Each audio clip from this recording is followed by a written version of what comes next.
పిలాతు యేసుక్రీస్తు ప్రభుని ఒక మాటలో మనం గమనిస్తే రెచ్చగొడతా ఉన్నాడండి. నువ్వు మాట్లాడవా, వీళ్ళందరూ నీ మీద నేరాలు మోపుతుంటే నువ్వు మాట్లాడవేంటి అని పిలాతు ఒక మాటలు చెప్పాలంటే ప్రొవోక్ చేస్తూ ఉన్నాడు.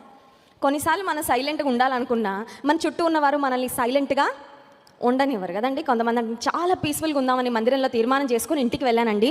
మా ఆయనగారు ఉన్నాడు కదండి, అరిచేదాకా ఏదో ఒకటి చేసి నాతో అరిపిస్తాడండి. మళ్ళీ నేను బాధపడతా, అయ్యో ఎందుకు అరిచానా, ఎందుకు కోప్పడ్డానా, నా పీస్ ఎందుకు డిస్టర్బ్. అంటే కొన్నిసార్లు బాహ్య పరిస్థితుల యొక్క ఎక్స్టర్నల్ సర్కమ్స్టాన్సెస్ యొక్క ప్రెషర్ వలన ఎదుటి వారు ప్రొవోక్ చేసినప్పుడు sometimes we break the silence. సైలెంట్గా ఉండాలనుకుంటాం, ఓర్చుకోవాలనుకుంటాం, మౌనంగా ఉండాలనుకుంటాం, సహించాలనుకుంటాం. కానీ కొంతమంది మనల్ని రెచ్చగొట్టి మాట్లాడింపజేస్తారు, మనల్ని ఇబ్బందుల్లో పెడతారు, వాళ్ళు ఇబ్బంది పడతారు. తర్వాత యేసుక్రీస్తు ప్రభువారు పిలాతు ఎదుట నిలబడినప్పుడు పిలాతు అంటున్నాడు, వీరందరూ నీ మీద నేరాలు మోపుతున్నారయ్యా, నువ్వేం చెప్తావు, నువ్వు మాట్లాడు అంటే Yesayya Jesus can very easily prove that he is not guilty. వాళ్ళు చెప్పినవన్నీ తప్పు అని రుజువు చేయడానికి ఒక్క నిమిషం చాలదండి, చాలు. సింపుల్గా ఆయనలో ఏ పాపం లేదు కదా, ఆయనలో ఏ దోషమో లేదు, ఆయనలో ఏ తప్పిదం లేదు. There is no guilt in him, there is no sin in him. అసలు ఆయనలో పాపమే లేనప్పుడు ఆయన యొక్క నిర్దోషత్వాన్ని రుజువు చేసుకోవడం చాలా ఈజీ అండి.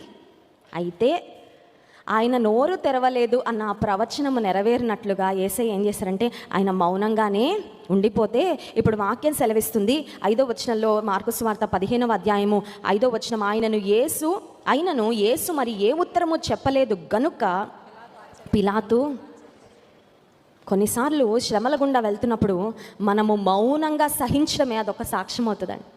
Sometimes our silence speaks louder than words. అందుకే ఇంగ్లీష్లో ఒక సామెత ఉంటుంది, silence is gold, speech is silver అని. విన్నారా?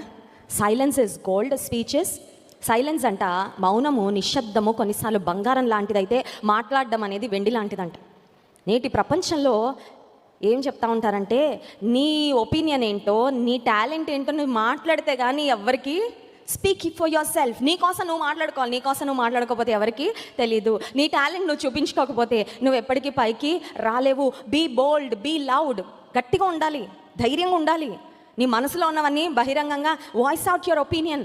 ఎప్పుడైనా నిన్ను ఎవరైనా తక్కువగా చూస్తూ ఉంటే నువ్వు బయట ప్రతిఘటించు, మాటల ద్వారా ప్రతిఘటించు అని చాలామంది చెప్తూ ఉంటారు. కానీ యేసుక్రీస్తు ప్రభువారి యొక్క జీవితాన్ని మనం గమనించినట్లయితే జీసస్ సఫర్డ్ ఇన్ సైలెన్స్.